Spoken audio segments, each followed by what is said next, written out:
সকল বন্ধুদের আমার নতুন ভিডিওতে স্বাগত জানাই। এই ভিডিওতে তোমরা দেখতে পারবে আমরা দার্জিলিং থেকে কিভাবে ভায়া মিরিক হয়ে শিলিগুড়ি পৌঁছালাম, আমাদের গাড়ি ভাড়া কত লাগলো, আমরা কি কি সাইট সিইং করলাম, কোথায় খাওয়া দাওয়া করলাম, সমস্ত ডিটেলস। আজকেই দার্জিলিংয়ের তো শেষ দিন দার্জিলিং টাউন থেকে। আর এই হোটেল অর্কিড রেসিডেন্সি ছেড়ে বেরিয়ে যাবো, কিন্তু এখন তো কেবল সকালবেলায়। এখন ঘুম থেকে উঠে একবারে ফ্রেশ হয়ে নিয়েছি পুরো, আর যাবো হচ্ছে জুতে। কারণ আমার মেয়ে সারাদিন ধরে কালকে আমরা যখন সাইট সিইংয়ে গিয়েছি জুতে যাবো করে চিৎকার করেছে। এখন যদি জুতে না নিয়ে যায় তাহলে কপালে খুব কষ্ট। জুন মাসে যে টাইমে আমরা দার্জিলিং এসেছি এটা একেবারে পিক সিজন, আর ভিড় ওরে বাবা। একটা গাড়ি ভাড়া করে যে সাইট সিইংয়ে বেরোবে তার উপায় নেই। রাস্তায় এত জ্যাম, এত গাড়ি পরপর লাইন দিয়ে দাঁড়িয়ে থাকবে যে গাড়ির মধ্যে বসে থেকে থেকে তোমাদের এনার্জি সেখানেই ড্রেন্ড হয়ে যাবে। আমাদের হোটেলটা ছিল একেবারে গান্ধী রোডের উপরে। এখান থেকে জু খুব বেশি দূরে না, কিন্তু পায়ে হেঁটে যেতে কষ্ট হয় পাহাড়ি রাস্তায়। তাই প্রথমে ভেবেছিলাম একটা গাড়ি ভাড়া করে জু পর্যন্ত যাব। তারপরে গাড়ির ড্রাইভাররাই আমাদেরকে বললো পায়ে হেঁটেই চলে যান, কারণ গাড়িতে করে যেতে গেলে জ্যামে পড়ে অনেক বেশি দেরি হবে। তাই আমরাও ম্যাল ক্রস করে ধীরে ধীরে সুন্দর আর্কিটেকচারই দেখতে দেখতে চলতে লাগলাম জুয়ের পথে।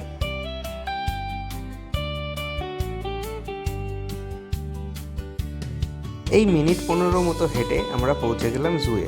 তারপরে 120 টাকা দিয়ে মাথা পিছু টিকিট কেটে ঢুকে গেলাম জুয়ের ভেতরে। জুটা যে ভীষণ বড় তেমন কিছু নয়, তবে পাহাড়ি জীবজন্তু দিয়ে ছোট্ট করে সাজানো জুটা বেশ দেখতে ভালোই লাগলো। জুতে ঢুকেই প্রথমে যেটা চোখে পড়ে নানা প্রজাতির পাহাড়ি ছাগল, বাইসন, এই জাতীয় প্রাণী। তবে এই জুতে বাঘের কালেকশনও বেশ ভালো। লেপার্ড, চিতা, রয়্যাল বেঙ্গল টাইগার সবই আছে এই জুতে। তাছাড়া হোয়াইট টাইগারও আছে।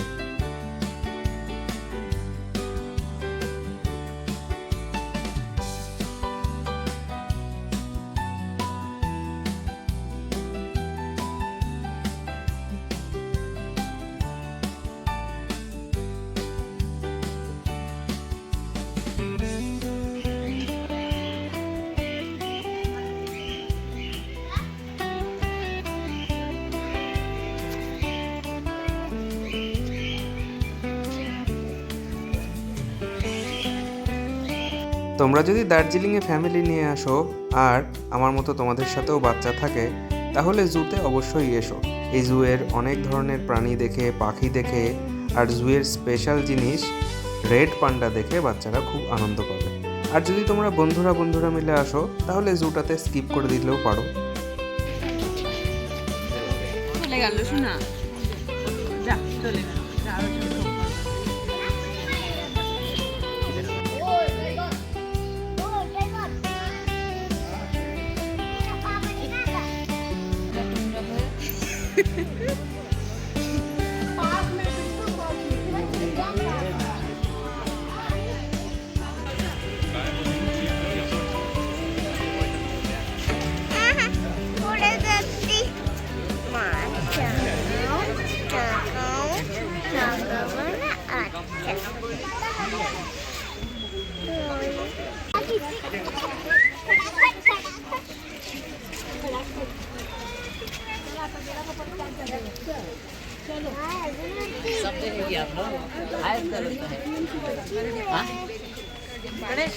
জু দেখা হয়ে গেলে হোটেল চেক আউট করলাম 12টার সময়। তারপরে আমরা একটা গাড়ি ভাড়া করে বেরিয়ে পড়লাম শিলিগুড়ির উদ্দেশ্যে, কারণ আমাদের শিলিগুড়ি থেকেই বাস ধরতে হবে কৃষ্ণনগরের পথে। কৃষ্ণনগরে আমার বাড়ি, তোমরা হয়তো জানো। তবে আমরা দার্জিলিং থেকে সরাসরি শিলিগুড়ি যাইনি, আমরা ভাড়া মিরিক হয়ে সাইট সিইং করতে করতে গিয়েছিলাম। কোন কোন জায়গায় সাইট সিইং করলাম সেগুলো তোমাদেরকে এখন দেখাবো। আর আমাদের গাড়ি ভাড়া পড়েছিল 7,000 টাকা। প্রথম স্টপেজ যেখানে নিলাম সেই জায়গাটার নাম হলো লেপচা জগৎ। খুব সুন্দর আর বড় বড় পাইন গাছে ঘেরা এই জায়গাটা। এখানকার ডেন্স ফরেস্ট, পাহাড়ি রাস্তা আর মিষ্টি ক্লাউড দেখতেই টুরিস্টরা এখানে আসে।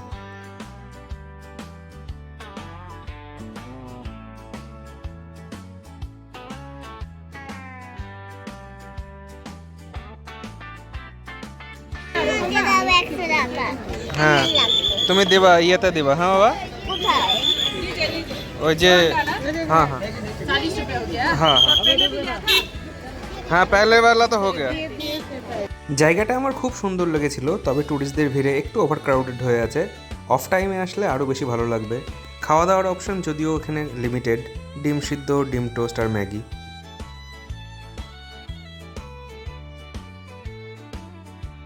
লেপচা জগৎ ঘোরা হয়ে গেলে আমরা চলে গিয়েছিলাম নেপালের সীমানায়।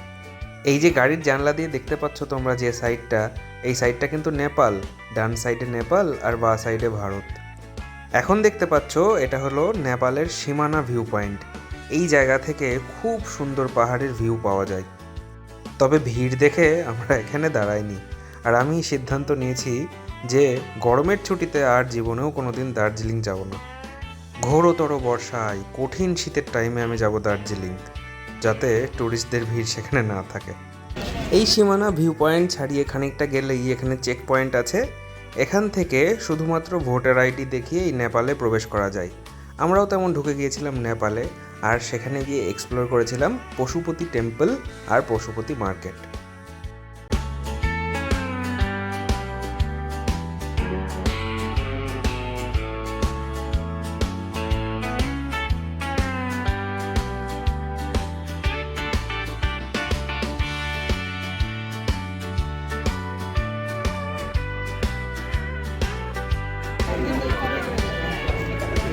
কোনটা নিচ্ছিস? এটা নেব? এ ফাইনাল কত দেবে বলেন? ফাইনাল 200।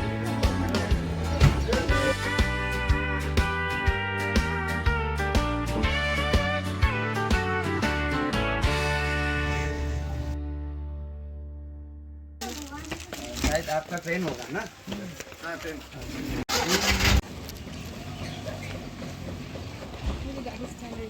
পশুপতি মার্কেট আর টেম্পল ঘোরা হয়ে গেলে আমাদের নেক্সট পয়েন্ট ছিল হচ্ছে অহলদারা টি স্টেট। কিন্তু এখানে আমরা দাঁড়িয়েছিলাম না, গাড়ির ভেতর থেকেই দেখে নিলাম চা বাগানের সুন্দর দৃশ্য। কেন যে দাঁড়ায়নি সেটা তোমরা দেখেই বুঝতে পারছো। গাড়ির ভিড় দেখেছো তো কেমন, শয়ে শয়ে এখন গাড়ি লাইনে দাঁড়িয়ে আছে। এখানে দাঁড়িয়ে ফটোশ্যুট করে যদি আরও টাইম নষ্ট করি তাহলে ওইদিকে গিয়ে মেরিক লেকটা মিস করে যাবো। এই সমস্ত জায়গায় যে আমরা স্টপ নিইনি, দাঁড়াইনি, তবুও মিরিক যেতে যেতে আমাদের খানিকটা লেট হয়ে গিয়েছিল। আর মিরিক থেকে শিলিগুড়ি পৌঁছাতে তো অনেকটাই রাত হয়ে গিয়েছিল।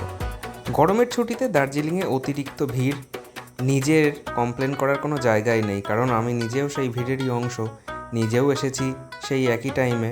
এই টাইমটা তোমরা যদি চাও স্কিপ করতে পারো, কিন্তু গরমের ছুটিতে অন্য কোনো জায়গায় ঘুরে আসো। দার্জিলিং তো সারা বছরই ট্যুরিস্ট টুকটাক আসেই, হোটেল গাড়ি সারা বছরই থাকে, সুতরাং অন্য সময় আসলেও তোমাদের কোনো অসুবিধা হবে না, বরঞ্চ ভালোই হবে। দার্জিলিং থেকে ভায়া মিরিক হয়ে যে রাস্তাটা আসছে শিলিগুড়িতে, সেই রাস্তাটা অপূর্ব সুন্দর। রাস্তার দুই ধার দিয়ে তোমরা পাইন গাছও দেখতে পারবে, আবার দেখতে পারবে পাহাড়ের পর পাহাড়ের ঢাল জুড়ে হয়ে আছে চা বাগান। তবে চা বাগানগুলো বেশিরভাগই বন্ধ। এইসব চা বাগানে কর্মচারীরা চা তুলছে, যে দৃশ্যটা সাধারণত দার্জিলিংয়ে আসলে সবাই এক্সপেক্ট করে, তেমন তোমরা দেখতে পাবে না। তবে রাস্তার ধারে তোমরা যেখানে সেখানে দাঁড়িয়ে যদি ফটো তোলো, সেই ফটো ভিডিওগুলো আসবে খুব সুন্দর। অনেকটা ড্রাইভ করার পরে আমরা বিকেলবেলা পৌঁছে গিয়েছিলাম মিরিকে। মিরিকে গিয়ে আগেই কটা খেয়ে নিয়েছিলাম মাছ ভাত, কারণ সেই খাওয়া দাওয়া হয়েছে অনেকক্ষণ আগে সেই লেপচা জগতের কাছে, শুধু ডিম টোস্ট আর ডিম সিদ্ধ।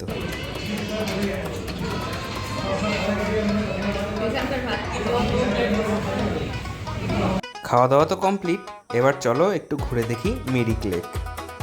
মিরিক লেকের কাছেও বাজার, হোটেল, ট্যুরিস্ট, ঘোরা এইসব মিলিয়ে একটা জমজমাট ব্যাপার। মিরিক জায়গাটা কিন্তু খুব সুন্দর। তোমরা দার্জিলিংয়ে না এসে সরাসরি মিরিকে এসেও মিরিকেও 2-3 দিন স্পেন্ড করতে পারো।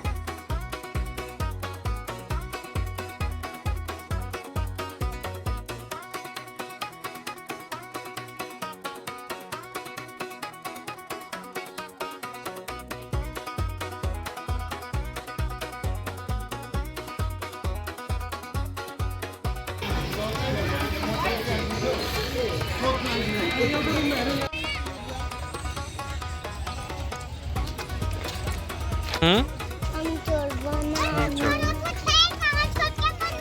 কি চড়বি? দইরা কোন ওই দোল দেখো ওই দোল না হ্যাঁ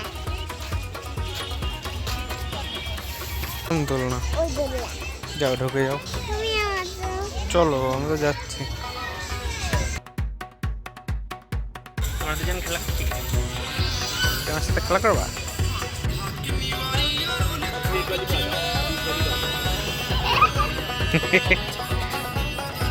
আস্তে আস্তে